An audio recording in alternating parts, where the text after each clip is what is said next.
নমস্কার, আমার রাউস স্পিচ এই অর্থ সংক্রান্ত ইউটিউব চ্যানেলে সবাইকে স্বাগত। আমি একজন financial adviser, mutual fund distributor এবং এক্স ব্যাংক অফিসার।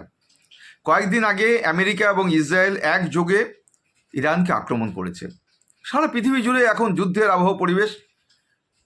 ইউক্রেন এবং রাশিয়ার মধ্যে যুদ্ধ প্রায় 5 বছর হয়ে গেল।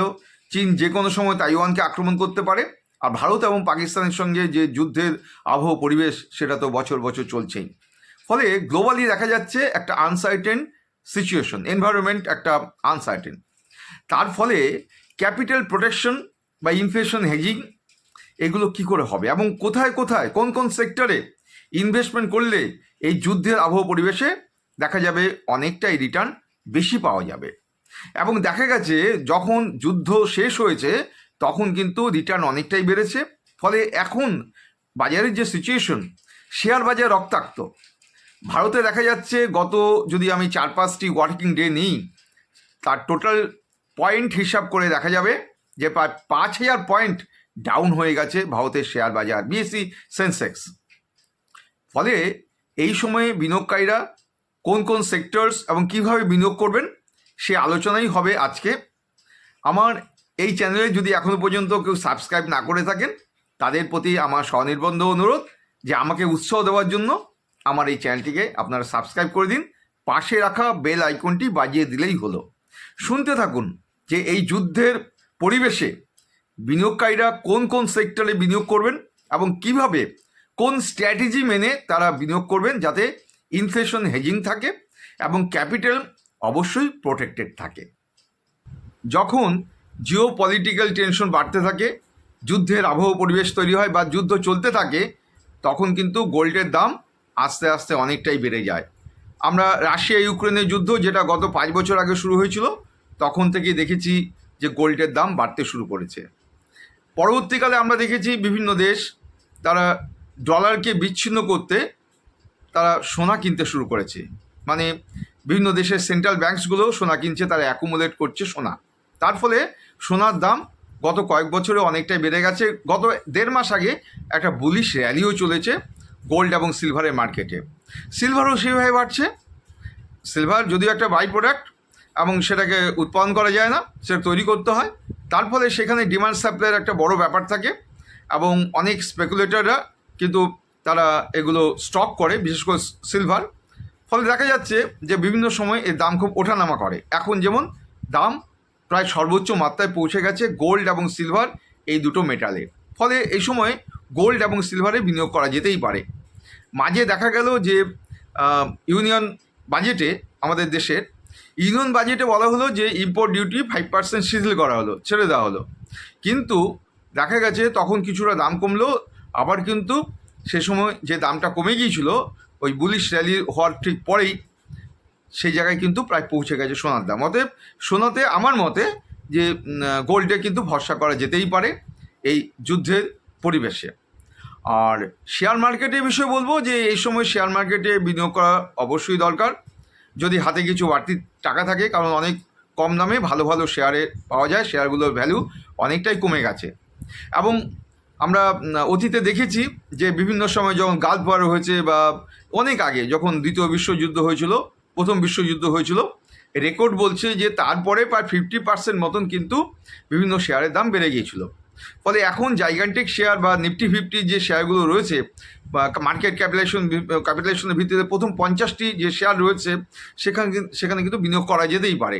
বিভিন্ন ইটিএফ রয়েছে, গুচ্ছকারে বিভিন্ন শেয়ার রয়েছে, সেইগুলো জায়গায় কিন্তু বিনিয়োগ করা যেতে পারে। এবার বলি সোনা কিভাবে বিনিয়োগকারীরা কিনবেন। ফার্স্ট অপশন হচ্ছে যে তারা ফিজিক্যাল গোল্ড কিনতে পারেন। এই ক্ষেত্রে বিভিন্ন সোনার দোকান রয়েছে, বিভিন্ন অনুমোদিত সংস্থা রয়েছে যারা ফিজিক্যাল গোল্ড বিক্রি করে থাকে। এই অনুমোদিত যে সংস্থাগুলো যারা সোনা বিক্রি করে থাকে, এগুলো আপনি গুগলস থেকে পেয়ে যাবেন। গুগলসে টাইপ করুন। আরেকটি জায়গা হচ্ছে যে যদি আপনি ফিজিক্যাল গোল্ড কিনে ফেললেন, তখনই কিন্তু একটা ঝুঁকি থাকছে চুরির, এবং এই ক্ষেত্রে লকারের বন্দোবস্ত করতে হবে, এক্সট্রা একটা খরচ কিন্তু জুড়ে গেল।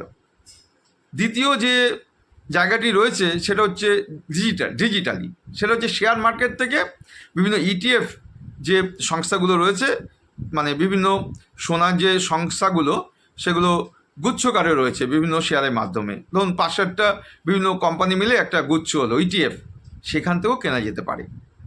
তৃতীয় আরেকটি জায়গা রয়েছে, সেটা হচ্ছে ওই রিয়েল বেসিসে শেয়ার মার্কেটে বিভিন্ন যে গোল্ড মাইনিং কোম্পানিগুলো রয়েছে সেখান থেকেও কিন্তু সোনা কেনা যায়।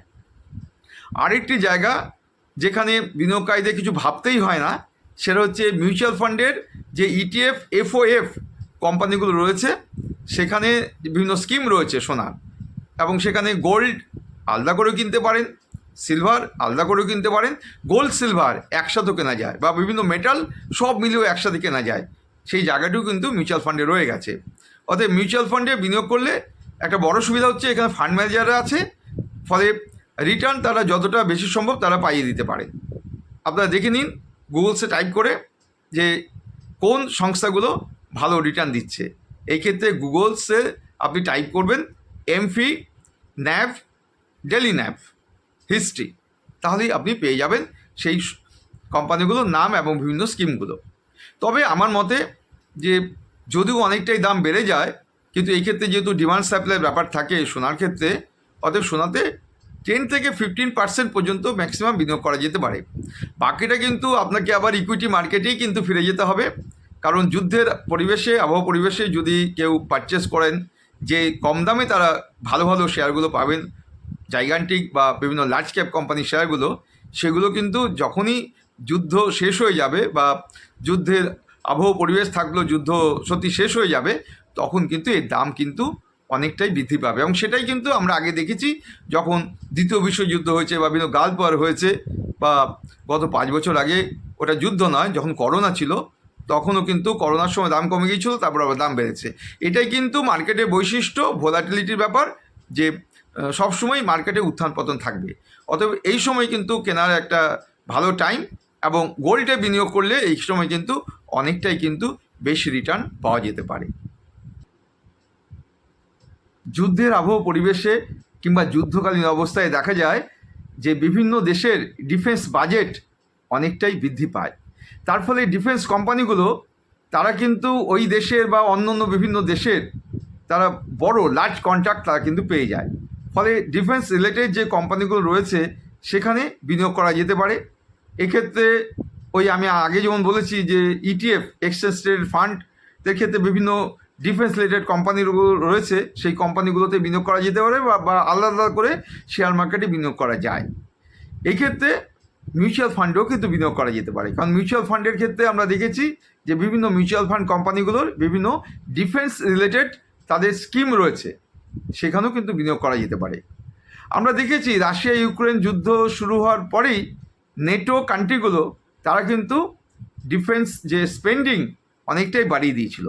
এখন আমরা দেখতে পাচ্ছি যে আমেরিকা, ইসরায়েল এবং ইরানের মধ্যে যুদ্ধ চললেও দেখা যাচ্ছে যে বিভিন্ন কান্ট্রি তাদের ডিফেন্স বাজেট বাড়িয়ে রাখছে, কারণ কোন সময় কোন দেশে আবার কোন দেশের সঙ্গে যুদ্ধ লেগে যায়।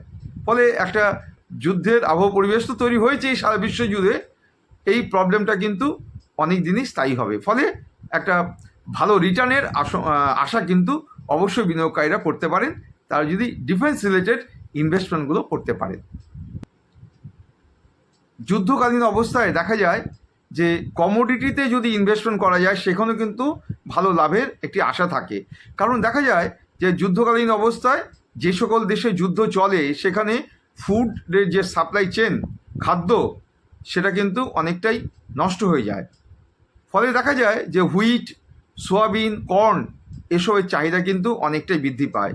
আর মেটালের দিক থেকে আমরা দেখেছি যে কপার, তারপরে ইউরেনিয়াম, এগুলোর চাহিদা কিন্তু অনেকটাই বেড়ে যায়। ফলে এই কমোডিটিতেও কিন্তু ইনভেস্টমেন্ট করা যেতে পারে। ইনভেস্টমেন্ট প্রক্রিয়ার ওই 3টি জায়গা রয়েছে মেইনলি। একটি হচ্ছে শেয়ার মার্কেটের ইটিএফ, যেখানে সংশ্লিষ্ট কোম্পানিগুলো, মানে ধরুন কমোডিটি, তাহলে কমোডিটি সংশ্লিষ্ট কোম্পানি, যদি গোল্ড হয় গোল্ড সংশ্লিষ্ট কোম্পানি, সেই কোম্পানির যে গুচ্ছকারে যে একটি ফান্ড তৈরি হয়েছে যেটা এক্সচেঞ্জ ট্রেডেড ফান্ড, সেখানে বিনিয়োগ করা যেতে পারে, কিংবা আলাদা আলাদা করে শেয়ার মার্কেটে রিয়েল টাইম বেসিসে বিনিয়োগ করা যেতে পারে। আরেকটি জায়গা রয়েছে অবশ্যই মিউচুয়াল ফান্ড, সেখানে ফান্ড ম্যানেজাররা বিভিন্নভাবে দেখভাল করেন যে টাকা বিনিয়োগকারীরা বিনিয়োগ করেন বিভিন্ন ইটিএফ এফওএফ ফান্ডে, অতএব সেখানেও কিন্তু কমোডিটিতে বিনিয়োগ করা যায়। যাই হোক, যুদ্ধের পরিস্থিতিতে কোথায় কোথায় বিনিয়োগ করলে একটু বেশি রিটার্নের সম্ভাবনা থাকবেই, আমি সেই জায়গাগুলো আজকে চিহ্নিত করলাম। ফলে এই ভিডিওটি কেমন লাগলো আপনারা এই ভিডিওর যে কমেন্ট সেকশন রয়েছে সেখানে আপনারা জানিয়ে দিন।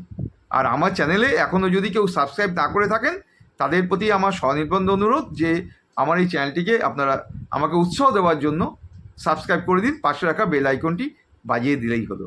আর দু একদিনের মধ্যে আরেকটি অর্থ সংক্রান্ত ভিভিড এবং খুব ইম্পর্টেন্ট একটি আমি ভিডিও নিয়ে আপনাদের কাছে উপস্থিত হচ্ছি। আপনারা ভালো থাকুন, সুস্থ থাকুন।